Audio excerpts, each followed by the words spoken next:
église ya Nzambe ndeko na ngai ke na mobo mission Nzambe apesi biso ezali ba compte rendu na bino bo titre sango na cherté de comme place na ngaso na yebe autour du fond so que na yena aloba o kuna aloba ba so lokola ba film salemaka ou ba série salemaka. Nous condamnons avec Ephésiens 5 verset 11 la chair est chère mais la conclusion nous avons échoué notre mission. Mission la biso za kinini Matthieu 10 verset 7 à 10 aller prêcher dit de Rome de ses proches. Mais tout est à côté. Deuxième émission absolue Romains chapitre 12 verset 30 à 34 cherchez premièrement le royaume de Dieu tout ça viendra paix. Mais le commis pasteur à la na master na ye il faut aussi la chair. Mais oh yo na chair yep na chair tant yo beti ya beti e ko bimani e ko m'appelle ngendu et tant que bi m'appelle ngendu na kati ya champ ya bana na Nzambe ezali nini bozo bondisa Nzambe chantre ba ko ba pasteur ba ko buma musala Nzambe il fallait ba chantre wana batika na musala ko yemba ya polo so ya pelengendu nana komisaki bango ba pasteur potio to longa misilo longo no hote ko longo ya muninga te Moïse abosani makamasaki Eliane yango na mona wana photo yango fumangani bébé la biso na mikolo na so ba bébé penza tala Nzambe biso na mikolo na bébé ye Moïse abosani yango ko ndako ya vanda ndako machabuti so imanda ba misala mabe bakisi siko ba mituka tambolaka mbongo ba pesa ki pourquoi zongisa ki bango te fallait donc ça machabu ki abino non na moni ngala moto Nzambe makambo esimbite bozwa mbongo ya bino yango motuka yango ndako na vanda kabo ya sale yango te Bible yobina so Romains 16 à 17 alobi ce sont bazali batoyo ce sont les gens qui travaillent pour les ventres et on parle de paroles douces pour flatteuses pour batoba yo kabango Madjaba za mabete Madjaba za couple moko pastoral bakamati ba mwele bango ba tiepu ba sunga bana na biso et puis rola majabu na yoka ba mbela ta pasteur wana koyote ba mbela ta mwasi na ete pona lokumu na Nzambe kenge liboso mesiale comment eloko ndema bango combattre yango na yaki na mawa na zongi na sengo olakisi ya minene ono de gege mais siko gege wana nani tangelanga majabu mabeto boite siko gege wana azali nani mpotio le mona moninga te kolongola te yoka tokei Galates 5 verset 22 c'est l'amour parce que dans le béni moto solo vous comprenez la vie pourquoi voilà sur ma chair ça dit quoi bateau bébé vous mona bango Nzambe asanda bango na Apocalypse 3 verset 15 à 17 Nzambe asanda bango Moïse azobanga nini Moïse na problème na majabu te problème bango babomaye azona problème ya makasi penza na ba maika kalamba ete azona problème nde na cité Bethel comme c'est ngo Siloé ana problème na ba ancien na ba pasteur nyoso parce que quand on parle de cité Bethel radio Sentinelle Moïse abimisa un français c'est bandimi na ba ancien de ba sombaki pour la papa mbiye pour na église na communauté il y a chanté cité à cause radio Siloé télévision Siloé asuma mbongo wana de ndako wana limité o avandi wana première. Ce n'est pas Moïse qui a acheté ça, ce sont les anciens na bandino parce que mbongo na bango parce que sango il y a le ngoli cité Bethel papa na tikaki Siloé c'est la guerre et bango bazo fandi la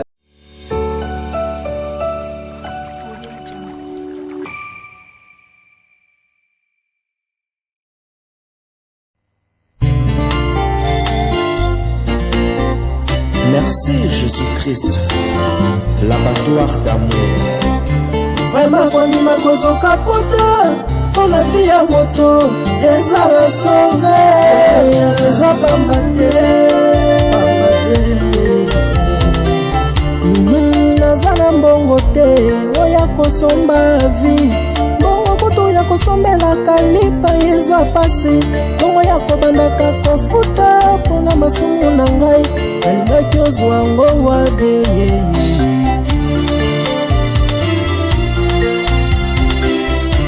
Ngabezana mbongo te oya kosomba vi mbongo koto ya kosalela provision kotiana ndako pasi mbongo ya kobandaka kofuta mpona masumu na ngai alingaki ozwa ngo wade nasombaka ntaba mobimba nasombaka ngombe mobimbe mpo nakende kotumbango mpo nazwa bolimbisami ya masumu na ngai.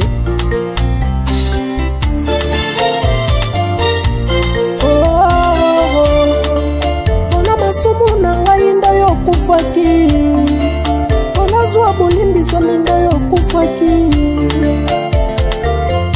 Merci mpona bolamu yosaleli ngai. Vraiment naza na mbongo te oya kosomba vi, mbongo kutu ya kofutelaka klasi ya bana pasi, mbongo ya kobandaka kofuta mpona masumu na ngai. Nalingaki ozwa ngo wabie wabi, nalingaki ozwa ngo wabie. Votre magazine qui vous informe, qui vous forme, toujours avec un divertissement très modéré. Bienvenue mesdames et messieurs, vous qui nous suivez sur Nouvelle Tendance Télévision. Si vous n'êtes pas abonné, allez rapidement vous abonner, cela c'est fait gratuitement. Il suffit de toucher sur le bouton où c'est écrit en rouge, s'abonner, allez à côté, vous verrez une cloche avec 3 rubriques. Touchez sur la deuxième rubrique, c'est écrit toute notification. Une fois touché, vous êtes compté parmi nos abonnés. Bosolo pe lolenge ya kobika na bandaku na bisika nyonso tu oyo bokolanda biso. Mais avant tout, nous allons prendre le tout premier élément, c'est la fondation Ndélé au cœur de la nation ainsi que l'orphelinat famille du cœur Christ Rédempteur. Comme vous le savez, à travers cette opération Tangisa Mwana Moko Kelasi, soutenir orphelins, et le Dieu des orphelins ne restera pas indifférent. Certainement, il y aura une mention spéciale de bénédiction pour vous et nous. Suivons les images. Tango nyonso molinganga nazalaki komona baninganga na baboti na bango nanga baparent baza te vinanga pasi. Est-ce que kokufela baboti eza lisumu? Kozanga baboti est-ce que eza lisumu? Voilà, na kopesa bino message. L'orphelinat Christ Rédempteur et ana posa lisungi na bino. Tala musala munene ezosala pona bana. Tala musala munene osala pona bana oyo mokili etiki ebwaki. Mais nzamba atelemi na nzela orphelinat oyo pona ko encadrer bana oyo. Yaya lisungi na yo to anango posa.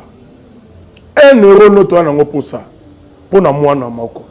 Tango mwana moko alie nzambe ya bitike oya permettre ete na nzela no mwana alia akobosa na ote. Voilà message ya l'orphelinat Christ Rédempteur to ana besoin lisungi na bino. Ba numéro ezana se kota contact na biso assistance na yo et aux alisungi pour na bana. Que le Dieu des orphelins a bénir diama mtu nyoso ja ta likanisa ko sala quelque chose pour sali yango zamba pambola bino.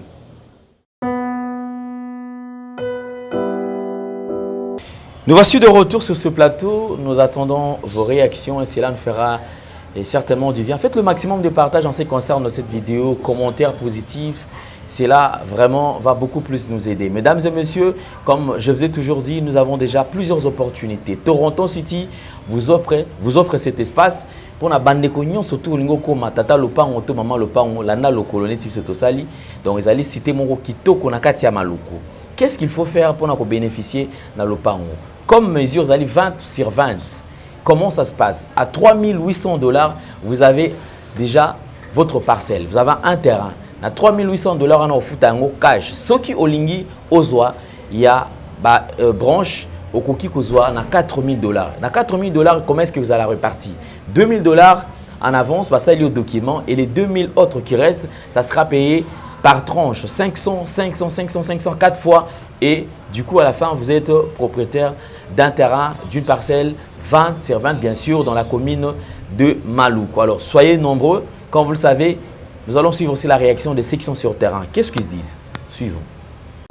Yasika na Kinshasa boye tika la kozala te makelele tata lopango esili Toronto City à Maluku bana RDC congolais opportunité ya sikamo na mboka pe sibiso avec 4 000 $ ya pamba koma tata lopango to mama lopango avec le 4 000 $, okoki kosomba cash ou soit par tranche et salami ndenge nini. Obanina avance 2 000 $, et le 2 000 qui reste okofuta yango par tranche 500, 500, 500, 500 pe okomi kolo lopango. Toronto City et sika moko très kitoko.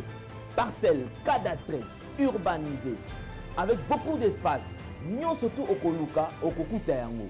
Mais Narata, terrain de vente sur un site accessible, urbanisé, cadastré, plat, désherbé, avec espace de jeu, espace vert, magasin, marché, peignon surtout pembeli. Ezali solote, tala peyoka. Alors, tu as une concession, Toronto City. Tu as une commune à Maloko, dans la ville province de Kinshasa, dans la République démocratique du Congo. Et une concession Toronto City. Et après avoir commencé à faire des surtout, il y a immobilier, foncier et tout. Là, il y a géo, localisation, tout pour que tu puisses pouvoir faire la situation. Concession est bandée à et puis, si vous avez une borne à deux entrées, raccourci à Makolo, na entrée Oyo, il y a Mutuka. Donc, raccourci à Makolo, c'est-à-dire à 15 minutes, vous avez déjà dans Makada. Oya Moulaï, c'est juste pour dévier, pour que les ailes fiables, de ce ça. Dans la situation, surtout, nous avons les avenues, les grandes avenues de 8 mètres et des directions plutôt de 8 mètres et les avenues de 7 mètres. Alors que la parcelle dans Zali, il y a 20 mètres sur 20, ou bien 400 mètres carrés.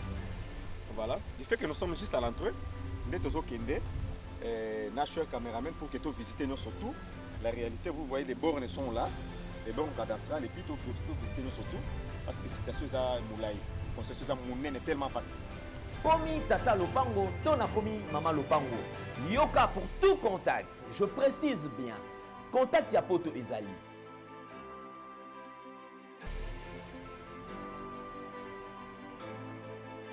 Ya Kinshasa, Ezali.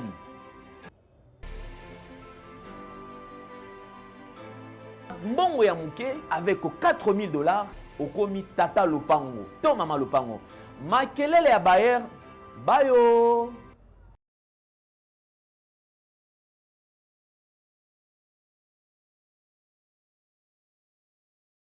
Nous sommes de retour sur ce plateau. Merci beaucoup. Nous vous faisons confiance. Beaucoup qui ça fait confiance pour notre makametali concession Oyo.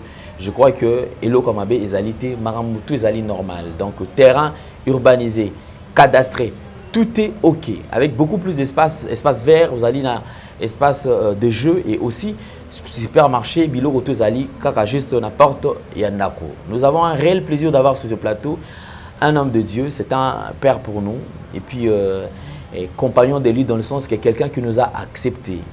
Il a accepté de faire chemin avec nous, il a accepté de disponibiliser son temps afin que tout marché, tout tambola paye. De temps à autre, un grand conseiller aussi. Et déjà parce que ceux qui m'a baisali, ils ne mangent pas le mot, ils ne badinent pas, il faut vraiment fouer. À tous à moi en amène, il faut son gisayo, on le reçoit comme un bon père et aussi Lelo comme un serviteur de Dieu. C'est un prophète de ministère, prophète John Nongefa, qui n'est plus à présenter. Un homme déjà très connu, qui fait parler le monde, déjà réseaux sociaux, maramio sur le bingefa, baby car le sago, on est peut-être sur le sago changer pour moi Mikolo Belé. Homme de Dieu, bonjour et bienvenue.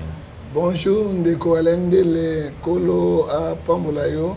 Le sago ko changer la tête aux agana le sago parce que le sago est une idéologie à biso, ba fumu pena ba na nzambe meto banda na le sago. Tata natiki émission na maboko na yo. Natiki plateau oyo alendele ya kitoko na maboko na yo. Il s'agit de science intelligence. Ce qui peut bango bakozwa bakopambola biso. To tiki pe mokonzi ya mboka na maboko na yo oyo ezali koleka yo nde oyebi. Kolo kongeza na kimia boboto PSM. Kolo banda na biso pe sukisa na biso na komona tata pe na mwana na molimo santu. Amen. Amen. Prophète Ngefa Losako. Nzambe aleki bango nyonso na nguya na makasi. Grand prêtre Losako. Basukolaka nyoka mino te pe balongai miyo te ya koswa yo. Le sako. Soki omoni poko ya zamba akoti na nzamba lisobe ezeki kongo ezeki. Le sako. Chokolilo nde makambo. Chokolilo memo. En tout cas, en tout cas, prophète Ngefa, comme je viens de le présenter tout à l'heure, mesdames et messieurs, depuis un certain temps, c'est aussi un analyste politique de temps à autre. Tout ce qui est déjà dans la fait société Azali Wana, Alexarata et Loromote. Et aussi un grand patriote, un digne fils de pays, RDC. Non, na ligne RDC makasi parce que na mboka mosusu te. Malheureusement en fait nakati ba tante nyonso basala pour na RDC. Ozala ka sélectionné malgré les efforts, malgré bolingo la ça na mboka mais action na ba pisi la ka ngote. D'après yo interprétation ndeni. Bon, ezali na ko interpréter ma bête parce que na 1 Jean chapitre 5 verset 19. Nous sommes les enfants de Dieu, il faut savoir que le monde entier est sous la puissance du diable. Parce que ceux qui na battu na la sélection. Ba pina batu nzambe papa da butobunda na mboka oyo to lingi kongo na mboka mususu te yo mo ne traîner te bato ba kei me bazongi ko bundela mboka na bango ça dit quoi mabele na yo ko tikala on nzambe akabola biso alors ba sélectionner te sélection mon ezali nzambe mutasima mitema bato ya yebi mais nous continuons à lutter pour le Congo démocratique. Merci beaucoup. On va aborder quelques points en ce qui concerne la politique parce que Ezali ne va pas s'occuper de la politique. Yango et Gozopena Moussala et Gokipe. Homme de Dieu. Depuis un certain temps, plusieurs rumeurs Ezali Kotambola Tambola pendant mon konzi Mboka.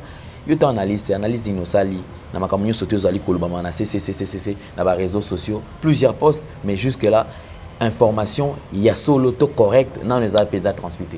Bon, ndeko Alain naningi na betambela lokola prophète ya Nzambe.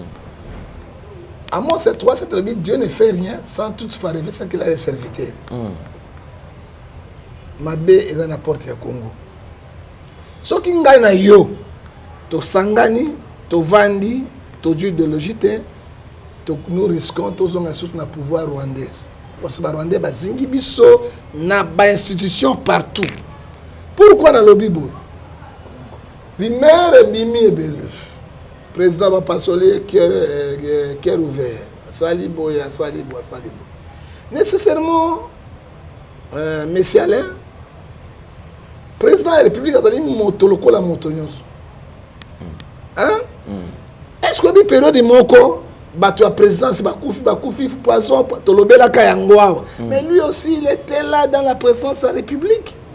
C'est comme montre dans l'anticorps, c'est différent. Tolobi poison té. Hein? Alors, ce qui peut moutou, il y a des checking. Dès que porte-parole au gouvernement, il y a présidence, papa Yamba Yamba. À l'objet d'un état, il y a président, moi je ne suis pas là. Moi j'ai vu Gagame, coronavirus a koufi, na moi kiti boy, toujours réseaux sociaux. Na moni na province moko ya Rwanda, Gagame a lobby. Ba binga na koufi ngona za vivant. Alors, il faut tout ça Dakar. Na moi maîtrise mon cœur pour annoncer le Cambo. Il peut être malade à Zamoutou, Aliaka, à Melaka avant Dakar na Batu. Mais moi je peux dire président de la République Aliaka biloko balabala temako à cause de lelo yo to bengi maladie il y a mon pépé to bengi yango ya salité comme on a dit typhoïde. Mais comment lui il est là, il ne mange pas les nourritures, il y a libanda. Mais à cause de typhoïde nani na mon pépé. Parce que mon pépé dans la présidence et quand tu as fait qu'à respirer, il peut avoir typhoïde pour nga accueilli sur la hôpital à solo, mais tout l'ingété porte-parole il y a gouvernement ou bien porte-parole il y a présidence de la République annoncé yango, c'est vraiment que le président Azan est malade, a kende ki boye peuple ko kita. Maintenant loba va passer le motema, va salier boye non parce que na boye na Exode 20 verset 16 tu ne porteras pas de faux témoignages avec ton prochain. Na moi il a monsieur bimi na réseaux sociaux.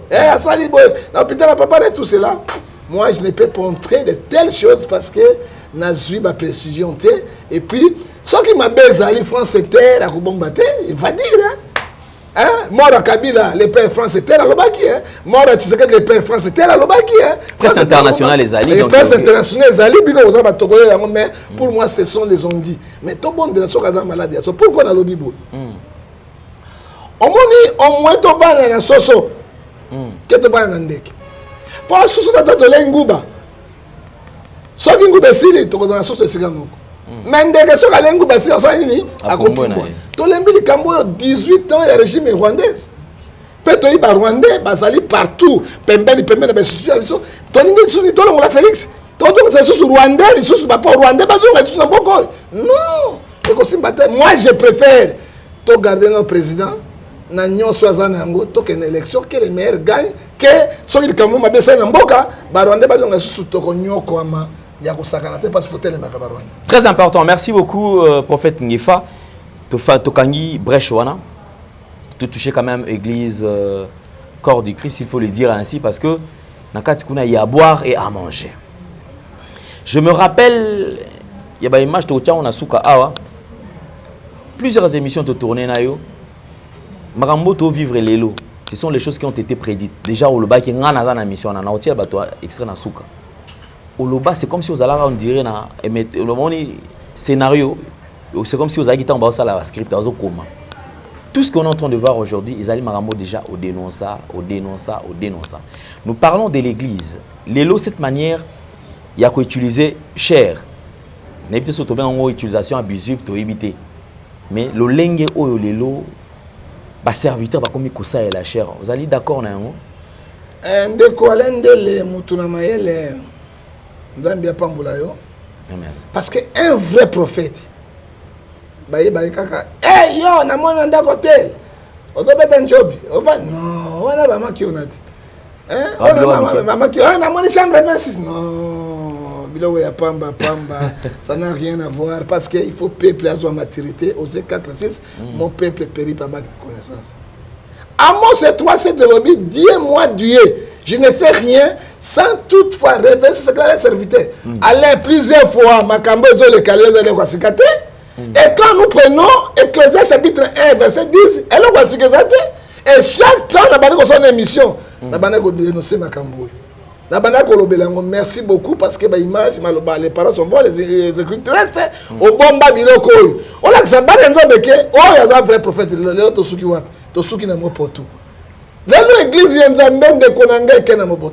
Mission de ma pessibiso, ils allaient par contre rendre une binobo tit sango na cherté.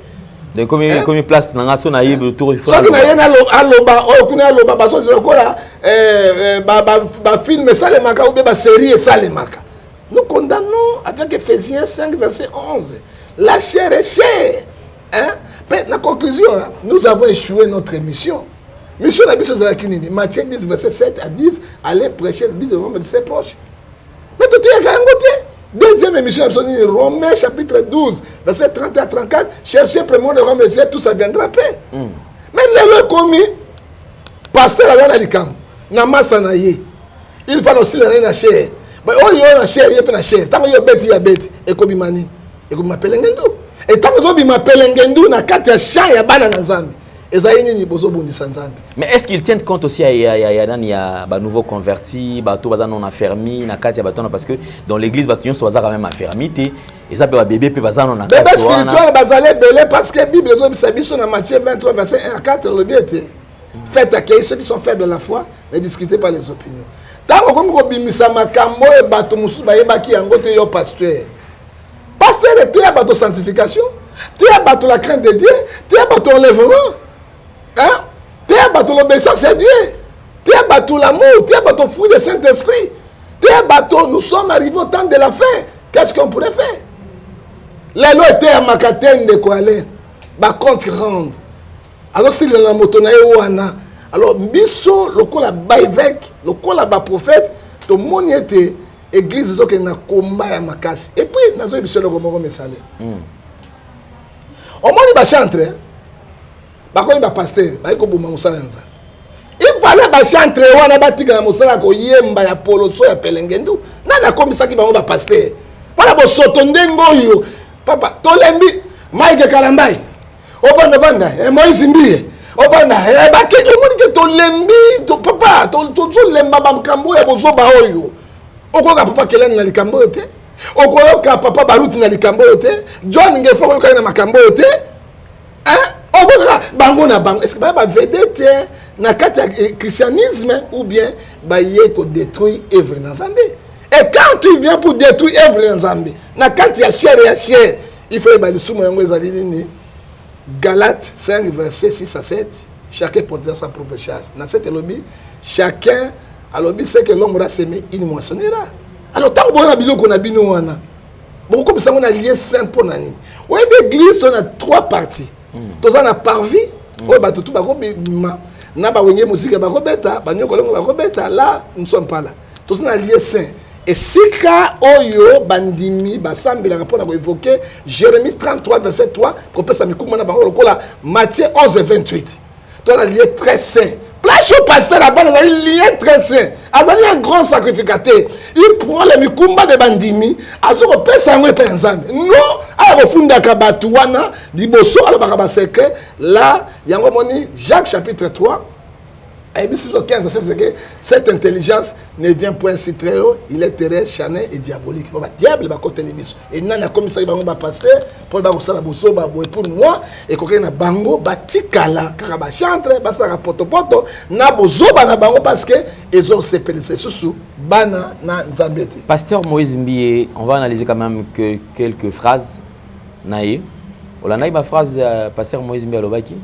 On peut sa phrase on a analysé pour ye alobi azaki na couple moko bazaki ba ami ba koli ensemble et après ba koma ko ba bande ko sungae ko pese ba mbongo ko pese ba kala. Siko bango pesa so mbongo te bon. Bango ba pesa ka ba Moïse Mbié banda kala ba Moïse. Siko bango ba salisa ka biso ba misusu te otozo souffrir na église ya Nzambe zo beta polele mbule zo beta papa. Omoni makambo yango ndenge zo leka continue.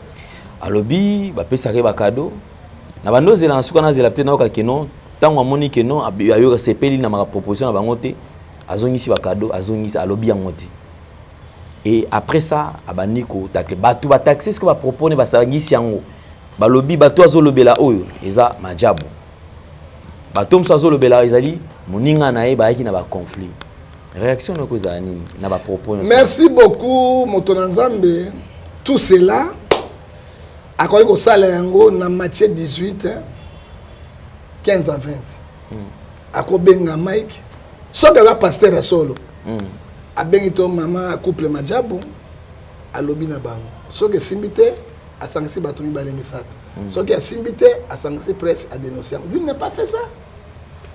Il est au contraire à la parole de Dieu. Ce ne sont pas les hommes de Dieu, ce sont des petits charlatans qui sont à l'église de Dieu. Leur rôle est de gens disent pour embrouiller les gens, pour détruire l'œuvre de Dieu. Les voleurs viennent pour dérober, pour égorger, pour détruire. Alain de la tête, mais il faut dire la vérité. Il n'a pas fait ça. Malgré tout ça, ce que le la parole de Dieu, monsieur. Bible, sur Proverbe 12, verset 10. Les querelles, la jalousie excite les querelles. Pour ma querelle, ça déjà. L'amour couvre toutes les fautes. Est-ce que m'a même si c'est Jésus? Tobeti ba fimboya, tolongole bilamba ti mukadi. Et quoi ya mais jamais limbanda ba kende boto na fumangani ya Jésus. Fumangani ya Jésus ça qui bango nita haine. Parce que on dit sorcellerie mosusu hein. La haine c'est le fruit de la sorcellerie. Sorcellerie ndenge belé hein. Mais c'est allé. C'est les fruits. Pourtant moi que loko ndenge wana. Pasteur à cause de la sorcier. Beaucoup de pasteurs sont sorciers, les ont boutés. Mais mon tata magicien. Azanen. Sorcier. Hein? Oh, Azanen bakata ba loge. Azanen. Sorcier. Oh, Azanen kati ba pratique na bango. Bango sexuel. Ce sont des sorciers. Ils sont pleins. Il y a des choses na kati na bango. Na mukana na zambi. Il y a Salaki Yangote. Il attaque son frère. Il attaque aussi Majab. Moi, je peux dire ceci.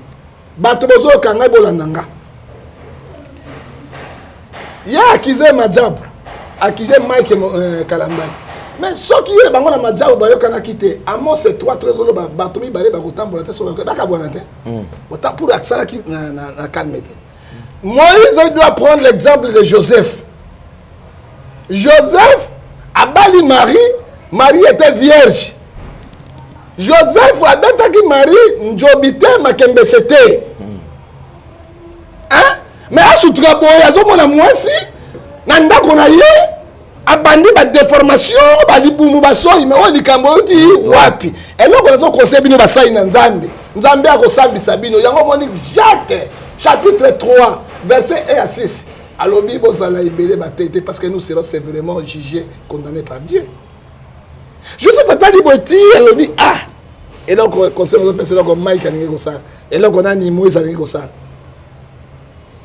Moi si on dit likikité njobité breakité so donc angelo moko ya kawa ou bien mutu moko ya la moi si ozemu Joseph le quoi qui na fruit de Saint-Esprit Galates 5 verset 22 c'est l'amour à l'obité so que na bimisi likambo libanda na mobeko ba juif Moi si o ya balite azuize me il faut bomena mabanga pe bomma mwana wana.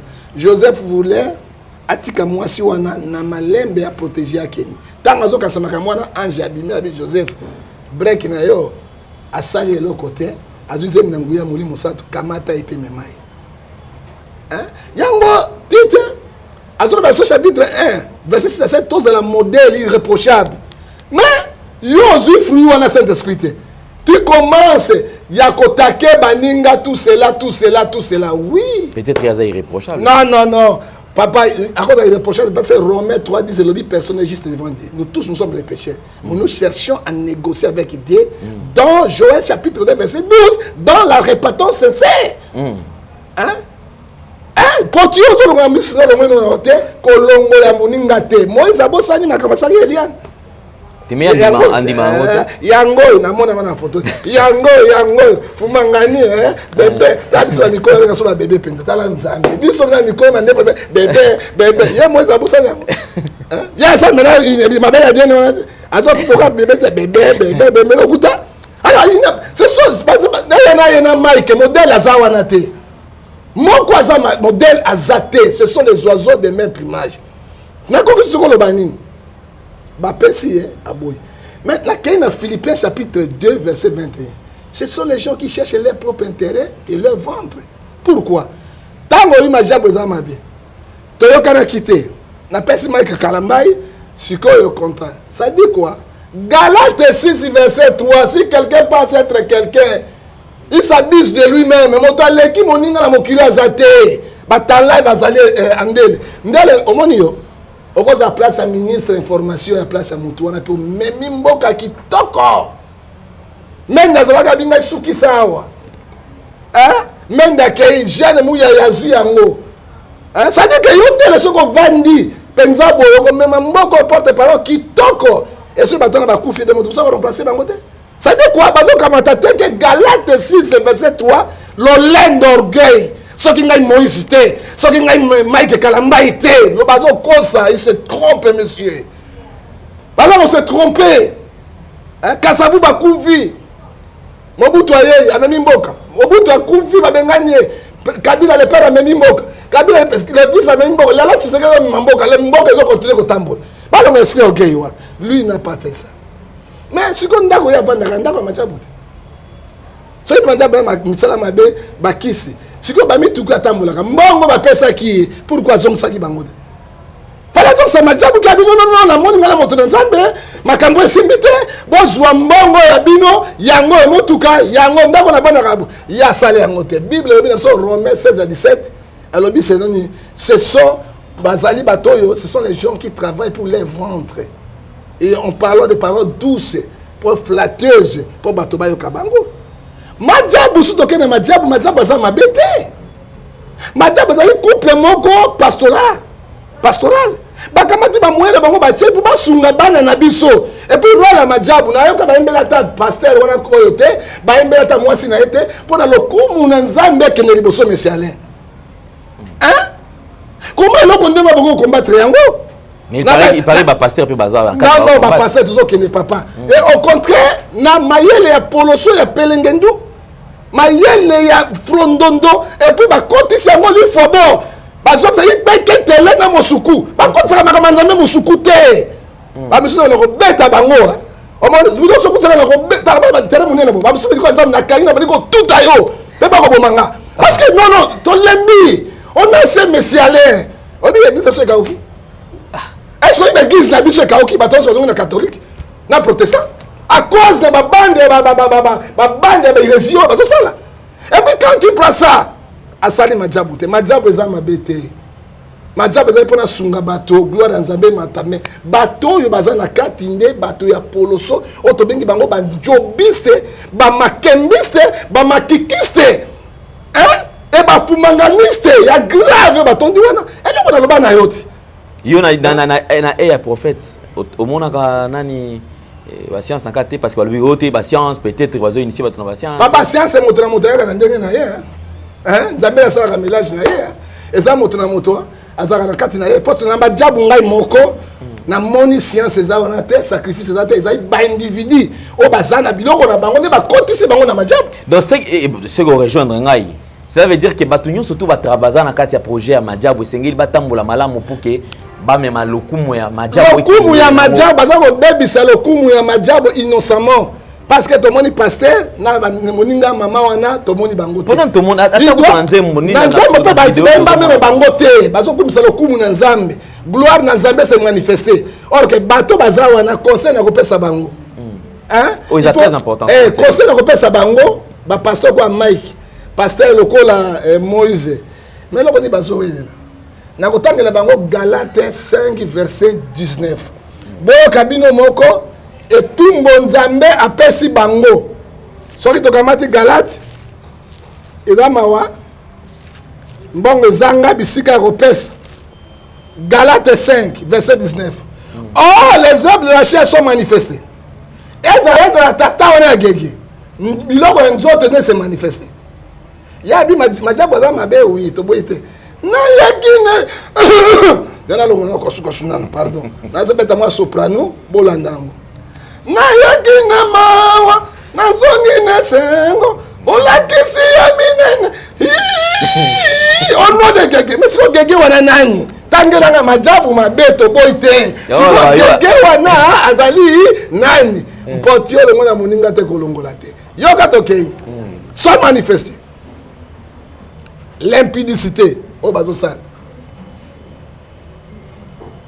dérèglement au bazo finga idolâtrie la magie rivalité entre deux hommes de Dieu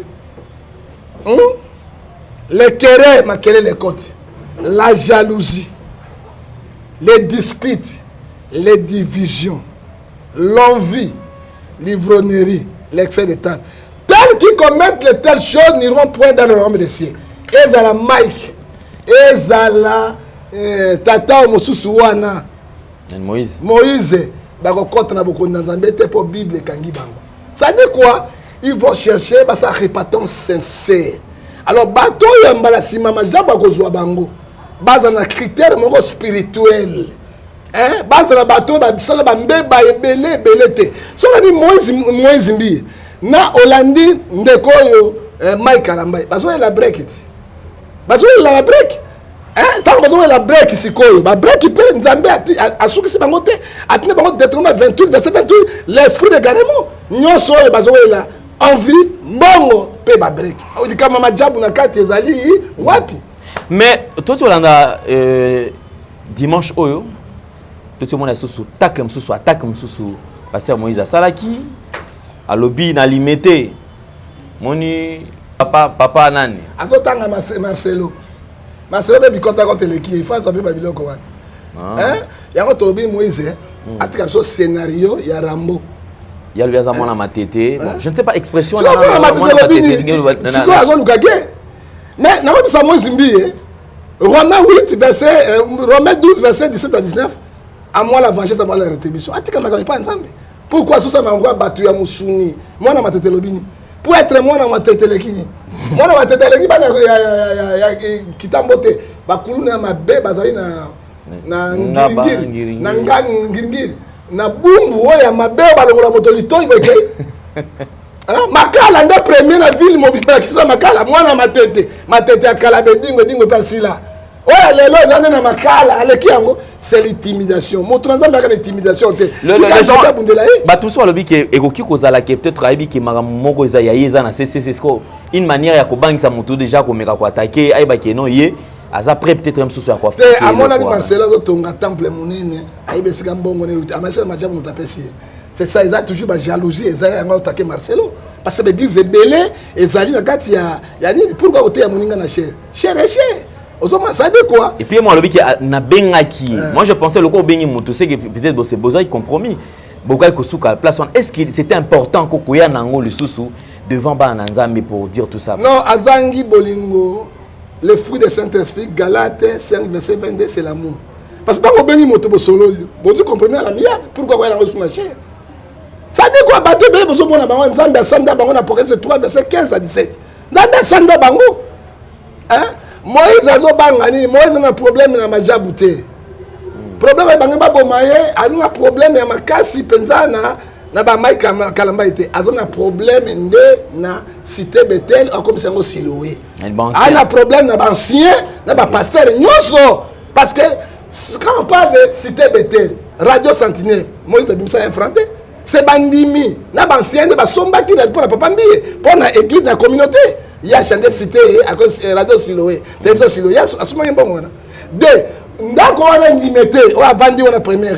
Ce n'est pas Moïse qui a acheté ça, ce sont les anciens na bandino parce que bongo na bango parce que bon sango il y a le ngoli cité Bethel papa na tikaki Siloé c'est la guerre et bango bazo fandi la règlement d'ordre intérieur règlement d'ordre intérieur mais Moïse a rekoya bana tribunal ils a modifié modifié non Moïse a rekoya parce que règlement d'ordre intérieur bancien basignaki hein. Est-ce que Bassi Église va signer? Il va échouer. Mais on s'attendait quand même à peut-être soit réunion, soit pasteur Moïse Mbia, mais quand même qu'on éclaircir bateau sur dossier. Mais dossier n'a pas la et l'équipe a beau te continuer à ramsous. Non, l'équipe est dans le tribunal, à parquet, Bassi Bafunda. Et l'équipe parce que Moïse Mbia est très orgueilleux. Et quand je dis très orgueilleux, parce que ils allaient dans 1 Pierre chapitre 5, verset 5, Dieu résiste aux orgueilleux. Tant que mon est là, ils allaient Mike Kalambai, ils allaient Moïse Mbia, Baza Bami. Baroye ko sangana ata majabu akoki ko sona bango baza ba inimité ce que Bible dit il y a sali yango te akomi ko frapper bango na ba chair akomi ko loba tout cela et en conclusion il faut ba être moto ya mbongo aleki na mbongo ya moninga na hote à tout moment mabe ko ko ela yo ozomona alors aninga sali majabu de rien ba chrétien ba na tina biloko ya salité wana te hein et puis quand ba to bomo na ngwa eloko sikate Galate nani Ecclésiaste chapitre 1 verset 10 alors eloko asikeza na kati ya mukili ezate tango tozo finga bata mukili biso moto na biloko to lobani ezola que ça a été mabe ekoti na kati église ya Nzambe et pour vous dire que ndenge Bible ezoyebisa biso na Ecclésiaste chapitre 12 15 à 16 Dieu amènera toutes choses au jugement et le jugement de Dieu est là pour punir les récalcitrants. Ce que nous avons dit, tout le monde est sale. Église de réveil. Et ça, c'est affaibli. Ça affaibli dans le salaire de Bango, parce que ça, mais tu crois que Dieu, à cause de la pure Bango. Mais prophète Ngefa, oui, qui est occupé que l'embi sabato, bazo sunga bato. Dans le sens que, si par exemple, témoignage, moi, on a okaki. L'église moko ba autosomela basongela bango lopango na église mutu to asambela raté a aidé bino asomela bino lopango mutu wana azali ko sambela parce que jusque là il y a pas eu un chrétien automoni tout le monde songo sanga kili commune ba delingo ne zokabilo ko na te bozo mona ba kolo musique ba kolo bonzambe bazali hein mais moi je crois bazolanda bango il a une force moko surnaturelle diabolique ezali parce que Bible ezobisa biso monsieur na Galate, na Jacques 3, verset 15 à 16. Cette intelligence ne vient point si très haut. Il est terrestre, charnel et diabolique. Et na zongi na Jean 5, verset 19. Vous êtes les enfants de Dieu. Il faut faire beaucoup d'attention. Il faut savoir que le monde entier est sous la poussée du diable. Effectivement. Hein? Ça, c'est clair. C'est clair parce que, papa, mon toit de l'accent, Fumangani na yeli boso ya bato. Yoko sa comme Nzambe na katamato ina lia na salani hein na buka maneti yo to na salani bandeko mais là mo batozo ba ah papa tika na loba nanu on m'a dit Jésus na temple on va dire Jésus a péché à Jésus pas péché qui parce que tant comme na temple akuta ki ba tamba ba asaki na bengana ki yango péché to péché te so to na constitution il faut Jésus akangama nini na code pénal na biso article 110 la bini destruction nini méchante faut pas bouler Jésus yango film mozo Jésus a boule azwama ki colère oya bebisa ki biloko na bato mais il a péché yango yesu c'est molakisi malama bien ko bien molamo te na pantaki biloko na bato na bambongo na bato molamo za kanzambe moko c'est ça le problème monsieur nous allons où petozo kende wapi botike la majabu ya bato peuple de Dieu botika bango ala tika na loba ana boloko na hote OK botika majaba bato na rien asali eloko te majaba zo sauver bato et puis t'as papa oui Jean 12:43 ils aiment la gloire du monde que la gloire de Dieu mais majabu azo linga gloire ya Nzambe po ba embeli ata nzembo te ata mokolo moko couple wana te. Pour moi c'est un couple modèle. To soutenir bango mais to bunisa bango te. Mais bango choquer bango. Voilà, ce sont les bamo gigi. Il faut choquer bango va les bamo gigi to le ni bamo gigi mi balé wana. Hein? Bazo bunaka makamana wana ba break et ko choquer bango baza batuti. Tous misa missionnaire pour na groupe ya Nzambe. Comment bazo balokela biso to lingaki Moïse a restitué. Biloko majabu apesa qui officiellement. Et Mike a reconnu ça pour basomela qui le pango monene na tie église na yo. C'est pas Mike qui a acheté ça, tu as eu Makamoyoso. Et puis, na Mike, na Moïse Mbi, modèle Zali Madjabo, couple Madjabo. Bango tout Bazali modèle T. Ce sont les fruits pourris. Et on dit ça les pourritires. Ok? Bazana leçon, on peut s'habiller sur Banzambete. On a cédé ça. Parce qu'on y va vendre. Viens Moukouna, Bandé Moutansas, soit viens Moukouna. Viens Moukouna, Bandanae. Parce que Moukouna, quand tu es sur Makamboy. Hein? Beaucoup de personnes n'ont pas payé par Ndimaraté. Ndimaraté, va genou, papa. Quand on tombe la genou, on va genou, viatica. Voilà, va genou, non, pour moi, va genou. Non, moi, je à vieti, va genou, tout. Oui, puis, on t'a dit, il y a une viens, bananae. Ok, viens, bananae. Mais, au moins, tu peux que ça l'ait là, au Nzambe, au Sungabato. Je dis et je répète, Ngefa, on a sonné na mutute. Madjabou n'a rien fait. Madjabou n'a makambozo kanisa ngote. Avec le sunga bana na Nzambe pour être bana kana mosupo ba bandulisa tout bazonga na Madjab. Bandulisa yo ça va na Madjab. Ba église kauki. Bato ba bendi ba bato so ba sali église o bi keto na biso to kota biso te la sali na vie. Madjab ya maman ni colère faut déstabiliser yé. Mais prophète pas déstabiliser Madjabou pour bandimi pas zonga bango mais ba chante ba zonga le soutien mbise na sika ma ezoti ona mais quand même les kamopé prophète Ngefa qu'est-ce qui fait qu'il na Congo ceux qui structure mon kaka elingeya et ça la tamo eloko moi bien et mona na miso bato o mona kaka bato ba ye ba bundisi ale batango pouf balembi na ba Congo to ana eloko mo to ko ba keno esangisa bato mo pe na yango et fan nipe ezaka ba était papa fimbo to bina biso na mosengo fimbo so le para chebi nanga na bina fimbo na mosengo fimbo because to poli to baluki leopatra Congo yo do baluki leopatra mais ça dit quoi Bible so biso Matthieu 10 verset 15 Matthieu 10 Jonathan yango pour to ko ya na katia ba erreur tu papa et biso awa boye Matthieu 10, 35 à 36. Alors, l'homme aura l'ennemi des gens de sa maison. Ennemi à moto congolais, les congolais, toi, les locaux, mon co, ils na Congo. Parti politique, moi, c'est na Congo. Et très grave, ma job structure.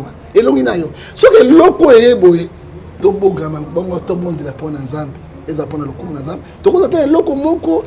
On a pas toki toka ne bana baso yemba hein Nzambe nanga kotika ngate rien kata tala te papa tele to okena Madjabo pour voir la monnaie na beta moi soprano tata mobichi na beka kopayenga tata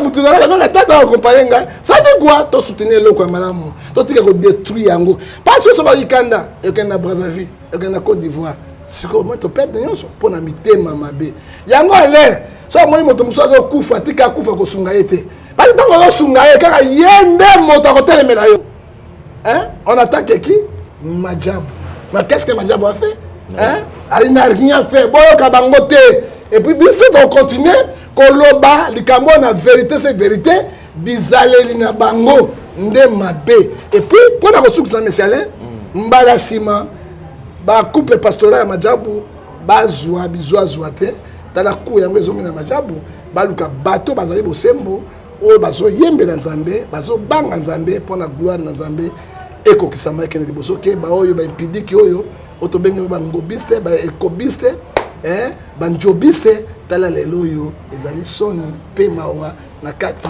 ya bana nakolo. Merci beaucoup prophète John Ngefa, tout le plaisir était le nôtre, surtout yako zana biso elongo na plateau, ça fait beaucoup de temps. Prophète Ngefa pona ko suki sa pona lelo conseil ni opesa na bana nzambe ou baolanda yo. Conseil na opesa na bana nzambe ezali kaka Matthieu 23 verset 1 à 3. Fais accueillir ceux qui sont faibles à la foi, ne discutez pas leurs opinions. Bana nzambe Mota contre la Mike Karamba ite, contre la Pembi ite, Bami et Bani. Ce sont les gens qui cherchent leur propre intérêt. Philippiens chapitre 2 verset 21. Et ceux qui n'ont qu'à dit Bananza, mais dans Philippiens chapitre 3 verset 19, les faits sous Kanabango, c'est la perdition. Yango dit. Les enfants également. Yango lelo. Tokanga mananzami. To soutenir eloko oyo sala biso bana Congo elengi. To za sima na bango, to détruire yango te parce que même nzambe ko sepela te. Mais na koyebisa mama wana, pour nga na mona rapé bango te, na yibe bango te. Mbala tanga ko sala ma sima bazwa ba vrai bateau. Bona otina ko kamba. Ko kamba eloko oyo parce que ezali ko mongo ya valeur mingi. Ezana keni munene. Pour ce keni au sein mon argile et pasuki et kobeba. Soka ko toli oyo ko sala bien. Que oyo boy. Mais tatambi Bible nga so bisanga wa loboko epeso ebate tango ba pesa ki ebiso to ebaki te tango bana bandako ngo te ebaki te mitu ko botama ngo to ebaki yango te to yokai na bango te. Mais oui tango yokai na bango te il faut donc sa biloko na bango mais yako donc sa biloko to tala to ndima yo so boli na mbongo na biloko yo akwena mo potu alors biloko ndenge wana ezali malamu te mo potu ezali malamu na kati ya bana nzambe te conseil munene na pesi na bana nzambe moto moko décourager te moto nyonso ezali ni na Vodacom te o ba inoso ba mate o ezali makambo ya nzambe lokumu na nzambe ata Vodacom yango ba yembela nzembo. Mais couple pastoral oyo majabu ba yembela bango nzembo te parce que bana plein na kati ya Saint-Esprit o azo mema bango et majabu ba magie eza wana te biloko eza te bato nde baza na kati wana nde bakolo ba magie na makolo ba impact na yo mona bato mbabalaka te kalo yengelo yengebo siko moto abalaka te siko yoka si ba fiyo ya metiola bavandi ya siko motema na kozala ndenge nini ekosaka duku eko bana mikolo balata ka sous-vêtement te soka zola tabo kaka bete siko yo sala nini okokwela na mopoto yango bobala nano tolembi bino. Merci beaucoup prophète John Ngefa. Mesdames et messieurs, nous sommes arrivés pratiquement à la fin. Nous avons passé un très bon moment avec l'homme de Dieu, prophète John Ngefa. Déjà Aza se représenté Boyebi. Alors vous pouvez le soutenir à travers le numéro qui est affiché là. Donc église Pendeza la de temps à autre. Pas église de Tongamate mais bato ba pesa nano bato yo penda ba millions mais église nzambe allez ezaka na batra te tout retour photo tonga. Faut tonga église nzambe nzambe ko pambola bino. Merci beaucoup prophète Ngefa. Tokomi na suka lelo bato ya kopesa mbote bali. To grand prêtre Kolo Karande. Na pesi kaka mbote grand prêtre Kolo. La personne na la plus belle femme du monde, belle, jamais vu ma mère, Batondo Doxy. La Suisse, na personne mbote na Sia Bogara, Papa Ngefa, Barthélemy Roi de Borsalino, Papi Ngefa, professeur de la SAP, na personne mbote na bossa c'est Babi Kabala, na kat na Suède, na Pambola aussi tout Nina Lengisaka, tout là. Wana webi mami bomolo tout la langue ça donc bien sûr qu'on a l'envers on est grand prêtre mais t'as la maman oyo assemblée pas na ngaité ce sont des femmes de la distinction abo lesa ba veuve na orphelin je vois son abimio na goza kolina yango tanga maman zo banzambe pambola mama wana nzambe ko pambola yo mbongo ekendeke wapi tiango na musana nzambe na babiso ba Roger bako tozo bundela ka mboka oyo vraiment baikata biso baikata ngala Roger baka tababe yango nitala sabo mais biso de sabo de nzambe na biso mais au moins écrit na bango batia ngala Roger baka te pas so batia ko panzana to bisa bango vérité boye mais Dieu va nous bénir la personne alende les grand journaliste de tous les temps. Merci. Nzambe apambola yo na bosate Martine Ngandu. Moi na mokebe posé tabi. Ba on t'es là. T'es là. Et qu'on apambola. Bon bala ninga bino tout. Bon jeune prophète mo na beso mbote za ige. Na kati ya Italie, il y a baby nanoté à côté biloko na té. OK, ya bon de makasa bi. Merci beaucoup. Tango Joaki Poison, n'avait beaucoup prié pour toi. Na bina pas l'endele a pesi mbote Nzambe apambola. Merci beaucoup. Oya tikali kanga motema pese loko zo loko. Donc mbalasima ndetokebi sabino parce que télévision zangonga télévision zalimbo. Hein parce que yo ba unité makambebele alendele azali na ba sai na ye ko joatike bani bo soutenir ba toloko la bamo. Parce que nous sommes dans la vérité. Pendant que nous sommes la vérité, rien que la vérité. Et message de Ngasuka, patriotes, nous sommes en ignorance. Les lois, ceux qui se quittent à Koufi, payent comme un chaos. Les Bunda vont très bien. Non, nous avons 6 jours à Katia Kisangani. Le président de la guerre. Mais on est dans secours. Pour le moment, Azan de Konabiso, malade de Zoramotoyons. Pourquoi quand on liwa pour moi, je vais prier pour le président Azom. Soit à quitter 2023, donc une élection, pour moi en Mboka. Ministre de la Défense partout. Parce que c'est beaucoup de temps. Dans la frontière, avion na yaka ao, ako kitsa baronde butu. Bon ko bango ndengeni. Alors to boy dans la colonisation parce que esprit à Congolais ce côté esprit à Poutine. Mais pour la défense en Mboka ba Ukrainien. Hein? Ba Ukrainien. Donc makambo le kana kimia totika bilobalo balé partout à sali bo pour ngana zo banga. Hein? Nazo banga parce que makambo est comme la bisoté soutenons to soutenir de Konabiso c'est notre frère. Na 450 ethnies, Balou Baba na 4, c'est notre frère. Nous devons soutenir. Et puis, qui n'est pas péto. Ngobila Sala Moussala,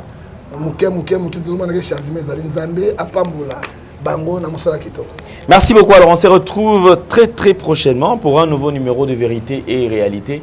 Partagez cette émission, faites des commentaires positifs, beaucoup plus de likes, cela nous fera énormément plaisir. Si vous avez aimé cette émission, dites merci à Gédéon Loïc qui était à la prise de vue, à Sarif Mala, la réalisation qui a été assurée par Jolan Zouzi et Jordan Panzo. Suivez-nous également sur Nouvelle Tendance FM à tout moment. Merci beaucoup à l'homme de Dieu qui a répondu à notre invitation. Tokutani très prochainement. Au revoir.